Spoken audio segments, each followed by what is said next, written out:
Abortion and politics. Welcome back to the conversation. I'm David Schuster. The Supreme Court has now heard the oral arguments in that Mississippi case in which Mississippi says it is against the law to have an abortion beyond 15 weeks of pregnancy. The justices are expected to deliver their ruling by the spring, perhaps late June or early July. Here to talk about that and the ramifications of it all, Max Burns is the national political columnist for the Daily Beast. Max, good of you to join the program. Do you sort of follow the tea leaves the same way as everybody else and just sort of expect that the conservative justices are going to get rid of Roe v Wade in this case? I do, and I think that even if the justices take a more conservative approach of keeping Roe, but changing that 24-week viability window to 15 or removing it entirely, that's functionally the same thing as killing Roe versus Wade. It renders it functionally inoperable around the country, and that's a real nightmare scenario. A nightmare scenario because then you have a patchwork. It becomes up to the states, at least if nothing else is done. Each state decides for themselves whether or not they want abortion to be legalized or not. And you may have some states, including bordering each other, where it's legal in one state and not in the next. What does that do politically, in your estimation? So this is actually a nightmare for Republicans. If you notice, Republicans have been very loud about getting rid of abortion in the courts, but they're completely silent about abortion on the campaign trail. You can't drag Republicans to talk about abortion. And it's because internally their own polling shows them that getting rid of abortion upsets a majority of their voters. So they benefit from keeping the conversation on anything except their war on abortion rights. Does that help explain perhaps why, and again, Democrats have also sometimes been reluctant to get into the abortion fight over the last couple of years. Does that explain why some of the polling suggests that a lot of Americans are simply not aware that Roe versus Wade is being threatened? Yeah, Democrats have bought this Republican lie that talking about abortion is polarizing, that it hurts Democrats. The opposite is true. We've found out from research that just came out earlier this month that when elections hinge on the issue of abortion, voters swing to Democrats by 71 points. No issue moves them as hard to Democrats as abortion. And that includes 4 in 10 Republican voters. Now, if Democrats knew that and had the confidence to go out and make elections about abortion, Republicans would have very little to defend themselves with. And that's why they're hoping Democrats stay silent.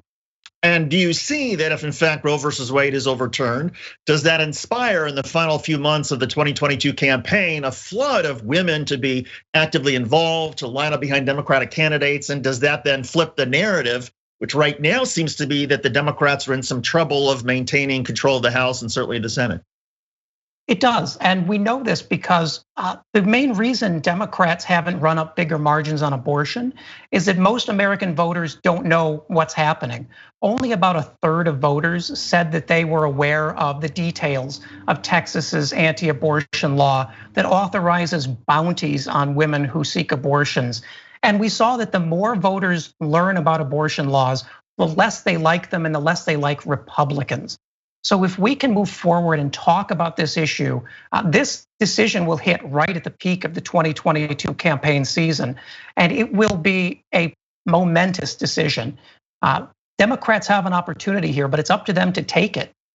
And it seems like the opportunity is both politically and legislatively. Politically, obviously, because suddenly their base gets very energized. A lot of women voters might participate, but there's also what some Democratic lawmakers are already talking about, and that is, well, maybe the way you protect Roe, even if the court gets rid of it, is you pass congressional legislation that says no, abortion is. And do you see that happening? As assuming Democrats maintain control of Congress, if they gain seats, is that the way that they essentially tackle this in terms of the law being stripped away, if that's what the court does? Yeah, I certainly hope so. I mean, it's a slam dunk for them. They already have the Women's Health Protection Act that passed the House from Judy Chu of California. It's stuck in the Senate. And now, as the Supreme Court moves to get rid of abortion, Republicans are starting to get a little nervous. We saw Susan Collins come out and say, actually, she doesn't want them to do this thing she voted for them to do. She wants to protect abortion rights, but unless she's willing to get rid of the filibuster, there's no way that bill goes forward. So Democrats have a choice to make there as well. And that's so interesting you mentioned Susan Collins, because there was a tremendous amount of pressure, correct me if I'm wrong, on her regarding a Brett Kavanaugh. And she seemed convinced that no, Brett Kavanaugh would be something of a moderate, that he would protect precedent, he would protect Roe versus Wade. Well, if it turns out that he doesn't, and he's one of these votes to strike it down, it would seem like the pressure becomes enormous on Susan Collins and some of the other moderate Republican senators to say, okay, yeah, we do need to now carve out a filibuster exception specifically for abortion rights. It certainly casts into doubt Republican judgment in general. I mean, Susan Collins may be the most gullible member of the Senate. She believes anything that someone in search of power tells her. And now that we see Kavanaugh not only moving to ban abortion, but leading the charge for this states' rights approach by which half the country would immediately ban abortion after this decision, I think we can safely say Susan Collins doesn't know what she's talking about. And the best thing she can do right now is try and repair this damage. It feels like there is perhaps another Republican civil war that's brewing. And then I think about it in terms of sort of the moderate Republicans versus the sort of more conservative evangelicals. And it seems like the civil war gets ripped wide open. If in fact Roe does get thrown out, then you have a really intense battle just within the Republican Party over their identity, and perhaps even over some of the self-preservation that some of the more moderate Republicans might have. Yeah, that's absolutely right. And we see that especially in places like Texas that have trigger laws, which essentially say if this happens and Roe is overruled, the bill banning abortion automatically happens. It's already been passed. And they did that not anticipating this would actually happen so soon. Now, Republicans in sort of suburban areas with tight margins are begging these states to undo this because it will decimate them among their voters. But there's no way back now. They're stuck with it. And what has been when you have these moderate Republicans, whether in state legislatures saying, hey, we need to pull back on these laws to ban abortion, or whether it's a moderate Republicans in US Senate and the House saying, this is not the kind of fight we need. We don't want to be the proverbial dog that actually catches the car because we'll get smashed here. What's the reaction to those Republicans who are sort of seeing things in the way the polling that you are, that say, okay, this may be what a lot of Republicans have wanted for so many years, but politically, this could be a disaster? Well, it's still largely an internal disagreement, I think, among Republicans. They're very hesitant to let this get out into a larger conversation. And the Trump Republicans, Greg Abbott in Texas and other super conservatives who are really on board for using this as a way to finally get at women's abortion rights and to really attack women, are so excited. They can't wait to do this. It's this small, largely powerless minority of centrist Republicans, regular Republicans, I guess, who are at risk, and no one is listening to them. So this could be something that they just cannot steer around. And speaking of steering around, you get the sense that the Supreme Court justices themselves are aware of what the ramifications may be beyond the legalities over abortion, but just in terms of the national political landscape and how titanic the shift could be depending on their ruling. Yeah, the Democrats on the bench, the more liberal side, are very clear. Sonia Sotomayor said the court will never overcome the stench of what it was going to do. And even Chief Justice Roberts is concerned, has tried to moderate to maybe the smallest possible ruling.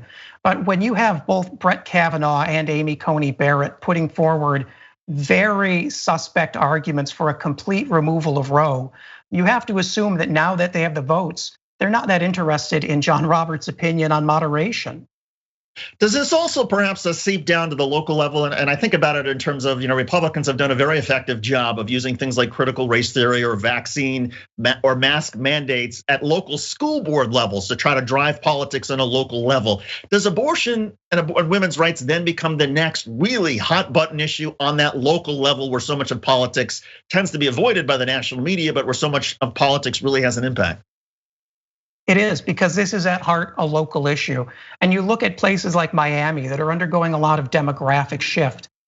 For a woman living there, if this happens, she would have to drive nearly 700 miles to get a legal abortion, assuming she has a car, assuming she can get off work, because this will disproportionately affect moderate and low income people and people of color. Those are demographics that Republicans are struggling to hold. And if they lose those, it will be catastrophic for them. And that's a local message Democrats can take home today and start campaigning on. I also wonder if it's a message Democrats should be aware of, given the way Republicans have been able to successfully handle the things like the mask mandate. Say, hey, this is about our liberty and our freedom. Well, you can imagine the conversation that we all have about our own personal liberty and freedom regarding abortion rights. And why is it that, okay, you can't touch my face, but you can go ahead and have the government get into my uterus? I mean, it seems like the arguments and the hypocrisy that'll be thrown around in the springtime, depending on how this goes, will just be enormous. It's exactly that argument, and with the added benefit for Democrats of if enough Republicans start getting edgy about this and start hedging, they'll likely face primaries from the right, which will further divide the party, further make them spend money, and that's good for Democrats. At this point, this may be one of the most mobilizing issues of the last 25 years, and it's coming at a moment Democrats direly need it. Well, I hate to put anybody on the spot about what the Supreme Court's going to do, but Max, give us your prediction. When do you think the ruling will come? What do you think it will be? And what will it mean in your estimation for how things play out next fall? So they're expecting this ruling early spring. My guess is if I had to follow my gut, and Brett Kavanaugh really seems to be driving sort of the legal mind of this, I wouldn't be surprised if he authored this decision.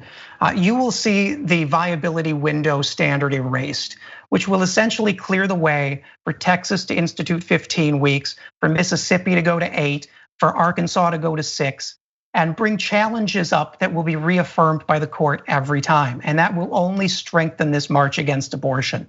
So Congress is the only way now, and Democrats need to act quickly. It is going to be a remarkable thing to watch, not only in terms of the legislation, not only in terms of the court ruling and the legalities of it all, but also the politics. And sometimes it feels a little bit strange to talk about the political ramifications when so many women's lives will be directly affected by what the Supreme Court does. But that's in fact how change gets made, is through politics and through the political system. Max Burns is the national political correspondent for the Daily Beast. Max, good of you to join us. Great to see you as always, and thank you. Thanks for having me. You got it. And that'll do it for this edition of The Conversation. On behalf of Asher Cofield, John Skip Villacco, Gina Kim, I'm David Schuster. Thanks for watching. We'll see you next time. Thanks for watching The Young Turks. Really appreciate it. Another way to show support is through YouTube memberships. You'll get to interact with us more. There's live chat emojis, badges. You've got emojis of me, Anna, John, JR. So those are super fun. But you also get playback of our exclusive member-only shows and specials right after they air.